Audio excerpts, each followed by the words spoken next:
Here's something I hear a lot from people. They actually say stuff like, well, all this person is doing is showing a problem, or they're just talking about a problem, but they're never really giving us a solution, and so it's not helpful to the cause. And I want you to kind of respond to that criticism sometimes people get. I think those two things don't need to be connected. I think it's an easy out for people to say this person's just commenting on a problem and not giving us a solution, because it actually takes a lot of work to really understand what a problem is. And that's a lot of work that some author or some thinker or some activist needs to do just to develop a sharp analysis of the depth of the problem. That's a work of the radical imagination too, because it's about understanding the roots of a social problem. So, we don't necessarily always need to provide a solution, but a really accurate and analytical and critical understanding of a problem can and ideally should lead to some suggestions about how to change it.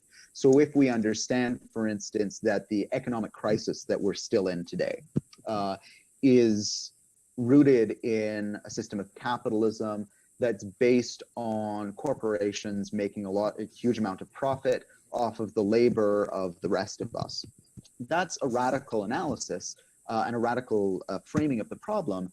And then that lets us see that, maybe what we need to do to solve that problem isn't just, let's say, raise taxes on corporations, which I think is a good thing, or just punish this or that corporation like Goldman Sachs or, Bank of America, which I also think is a good thing. But maybe we need to have a deeper discussion about the transformation.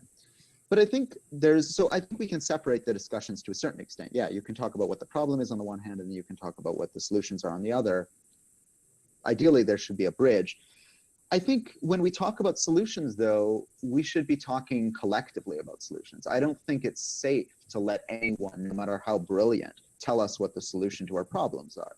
We need to get together in social movements and in our communities and work through what those solutions are to the deeper problems together. Because I think we've seen the horrors that can be unleashed when we just follow one, prophetic vision of what the future should be, as if it's,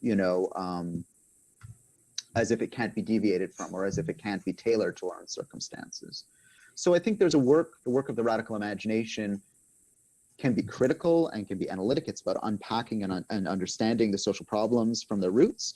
And then the work of the radical imagination is also this collective work of getting together and saying, how are we going to get out of this mess? How are we going to change things together?